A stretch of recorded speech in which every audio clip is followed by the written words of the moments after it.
بحرین کا کوئی تاجر ہے، اس کی یہی حیثیت تھی جیسے 2 4 6 آئل فیلڈ کا مالک آ رہا، امام کے پاس پہنچے اور تنہائی تو نہیں ہے، ایسے امام کا کمرہ کھلا ہے، ہر آدمی آ سکتا، وہ بھی آ گئے اور سلام کر کے کہا کہ مولا میں زیارت کے لیے بھی آیا ہوں بحرین سے مدینہ۔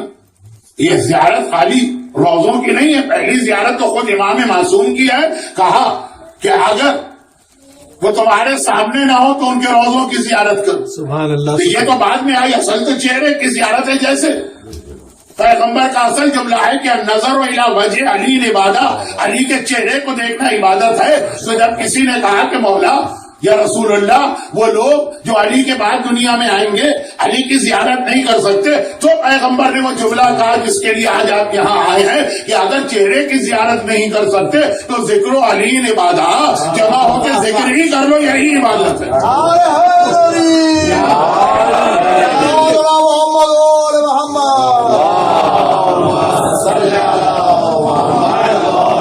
آج بھی بہت سے مخلص شیعہ یہی طریقہ اختیار کرتے ہیں جو اس مومن کا تھا کہ مولا میں آپ کی زیارت کے لیے بھی آیا اور میں نے سوچا کہ جب میں آپ کی خدمت میں جا ہی رہا ہوں تو اپنا خمس بھی آپ ہی کو دے دوں، یہ آپ ہی کو دے دوں۔ اس کا مطلب یہ کہ باقاعدہ اس وقت بھی امام نے نظام بنایا تھا کہ بحرین والے کے لیے بحرین میں امام کا ایک وکیل اور یمن والے کے لیے یمن میں ایک وکیل اور بصرے والوں کے لیے پورا ایک نظام تھا۔ ہم کو معلوم ہی نہیں ہے، ہم تو اصول کافی کی آدھی ایک حدیث پکڑ لیتے ہیں کہ امام نے اپنے شیعوں پہ خمس معاف کر دیا، کیونکہ یہ آواز اردو دان طبقے میں پہلی بار شاید حیدرآباد سے ہی آئی تھی، اب تو خیر بہت پھیل گئی ہے یہ بات۔ آدھی حدیث یہ بھی المہدی کی ایک مجلس میں آئے گا کہ آدھی حدیثیں کیا قیامت ڈھاتی۔ پبلک کو اتنا تو پتا ہے کہ آدھی آیت لا تقربوا الصلاۃ، نماز کے قریب نہ جانا، وہاں باقی آگے بھول جاتے ہیں کہ اس کے بعد قرآن کیا کہہ رہا، لیکن حدیثوں کے ساتھ بھی یہی ظلم ہو رہا۔ تو اب امام نے اپنے شیعوں پہ خمس معاف کر دیا ہے، ایک حدیث کا آدھا جملہ لے کر۔ اینٹی خمس لابی یا اینٹائی خمس لابی ہمارے درمیان، وہ تو ہمارے درمیان ہی کام کرے گی نا، خمس کو سوائے محبان اہل بیت و شیعان اہل بیت کے آج کل کوئی نہیں مانتا، تو خیر وہ آدھی حدیث۔ لیکن یہ بحرین کے مومن کا واقعہ بھی بتا رہا، خالی ایک واقعہ نہیں ہے لیکن یہ بھی بتا رہا کہ مولا جب میں آپ کی خدمت میں آ ہی رہا تھا زیارت کے لیے تو میں نے سوچا کہ اپنا خمس براہ راست آپ کے ہاتھ میں کیوں نہ دے دوں۔ جیسے آج کل جو لوگ زیارت کو جاتے ہیں اور خمس کو مانتے بھی، وہ اکثر مراجع کے پاس جا کے یہی کہتے ہیں کہ آپ کی زیارت بھی کر لی، اور جب یہاں آ رہے تھے تو ہم نے سوچا کہ اپنا خمس براہ راست آپ کو پہنچا دیا جائے۔ یہ طریقہ ہمیشہ سے رہا ہی ہے اور بہت بڑی رقم لے کے آیا۔ روایت یہ ہے کہ 80,000 یعنی اس کے پاس 4 لاکھ درہم کا پروفٹ ہوا اس زمانے، 4 لاکھ درہم اس زمانے۔ آج تو ایک مکان نہیں ملے گا مارکم میں شاید 4 لاکھ درہم کا، تو اس نے کہا کہ مولا 80,000 میرا خمس بنا، بہت بڑی رقم۔ اور میں اکثر یہ کہتا ہوں جس کے پاس سال کے آخر میں $100 بچے اسے $20 خمس دینا، اور جس کے پاس پرفیوم کے خالی ایک شیشی بچی تو اسے شاید $10 سے بھی کم خمس دینا ہوگا۔ اور اگر کسی بچے کے پاس اسکول کی کتاب یا کاپی میں سے کوئی خالی بچ گئی اس کو کیا خمس دینا ہوگا۔ خمس کا دائرہ تو خالی کیش پہ نہیں ہے، اتنی ساری چیزوں پر ہے کہ حتیٰ جو ڈیٹ آف خمس ہے آپ کو اپنی گاڑی کا فیول ٹینک چیک کرنا ہے کہ اس میں کتنا پیٹرول یا گیس ہے، اس کا خمس دینا۔ تو یہ اس مجمع کے سامنے سے یہ بات کرنا اتنا فائدہ نہیں ہے، سب لوگ جانتے اور مانتے ہیں، اور جو جانتے اور مانتے نہیں ان کو بھی پتا کہ بانیہ مجلس میں جب اتنی بڑی غلطی کر لی کہ صادق حسن سے مجلس پڑھوائی تو باتیں تو یہی سننے کو ملے گی۔ اچھا، تو خلاصہ یہ ہے کہ خمس، لیکن یہ خمس دینا پھر بھی آسان کہ $100 میں 20 نکال کے دے دی۔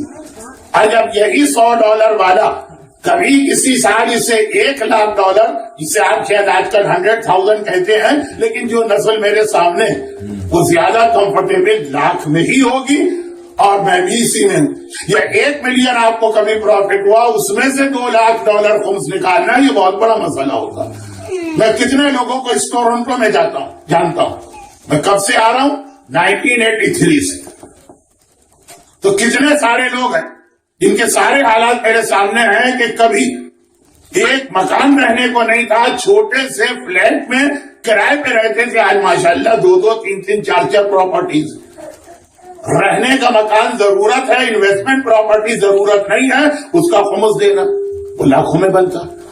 اب جا کے وہی $100 پہ $20 خمس دے دینے والا، اب جب اتنی بڑی رقم ہوتی ہے تو مسئلہ مشکل ہو جاتا ہے، پھر یہ رقم ہاتھ سے نکالنا مشکل.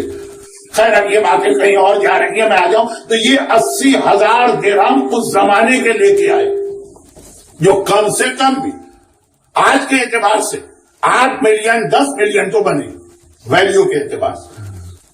اور پھر امام کے سامنے یہ رقم رکھی، لیکن اس کا انداز بالکل ایسا بنا کہ جیسے یہ رقم خمس کی دے کر امام پر کوئی احسان کر رہا. کیا جاتا ہے کہ احسان کر کے کہ اب ہم نے دیا ہے تو زندگی بھر یہ اپنی آنکھیں ہمارے سامنے بلند نہ کرنے پر، اور ہم جو کہیں فوراً ہماری بات مانیں. تو اسی انداز سے امام کے سامنے رقم رکھی. امام جلال میں آ گئے اور کہا کہ اٹھا کے لے جاؤ اپنا خمس، مجھے تمہارا خمس نہیں چاہیے. خمس دے کر تم ہم پر احسان نہیں کر رہے، خمس لے کر ہم تمہارے اوپر احسان کر رہے ہیں کہ جس کی وجہ سے 80,000 ہم نے لیے تو باقی جو تمہارے 3.3 لاکھ ہیں اس کی وجہ سے وہ پاک ہوئے اور تمہیں اس کو استعمال کا حق ملا ہے. یہ اگر ہم نہ لیتے تو وہ بھی حرام رہتا. اب امام کی حد تک تو ہر آدمی مان لے گا کہ ہاں جب یہی بات مرجے کے بارے میں کہی جائے کہ وہ خمس لے کر دے کر آپ احسان نہیں کر رہے، خمس لے کر وہ ہم پر احسان کر رہے، تو اکثر چہرے اتر جائیں گے، ناگواری کے اثرات ہوں گے اور دل میں خیال ہوگا یہ کیا بات کہہ دی، مرجے کو امام سے ملا دی. مرجے کو نہیں، اصول. حتیٰ جو غریب سید جسے آپ خمس دے رہے ہیں اگر وہ کہتا ہے کہ ہاں میں نے تمہارا خمس قبول کیا تو اس نے آپ پر احسان کیا کہ آپ کے باقی مال کو حلال کیا. یہ بات تو محمد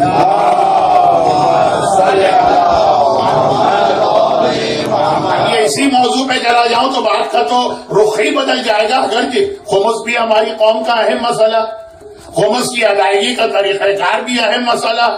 خمس دینے کے بعد یہ خیال بھی نہ آنے پائے کہ چلے مرجے سے تو ہمارا کہیں کانٹیکٹ ہوتا نہیں، غریب سیدوں سے تو ہوتا ہے نا، کہ پھر یہ توقع ہوتی ہے کہ یہ ہر چیز میں ہماری ہاں میں ہاں ملائیں. میں تو ایسے لوگوں کو جانتا ہوں پیسے والے کہ اس کو خمس دینا بند کر دیا جسے 10 سال سے دے رہے، کیونکہ جب وہ جماعت کے الیکشن میں کھڑے ہوئے یہ صاحب تو اس غریب نے ان کو ووٹ نہیں دیا. تو اب بات کہیں سے کہیں لے کے اصول وہی چل رہا کہ تم اللہ پہ احسان نہیں کر رہے اگر اللہ کی عبادت کر رہے ہو. برحمتك يا أرحم الراحمين وصلى الله على محمد وآله الطاهرين.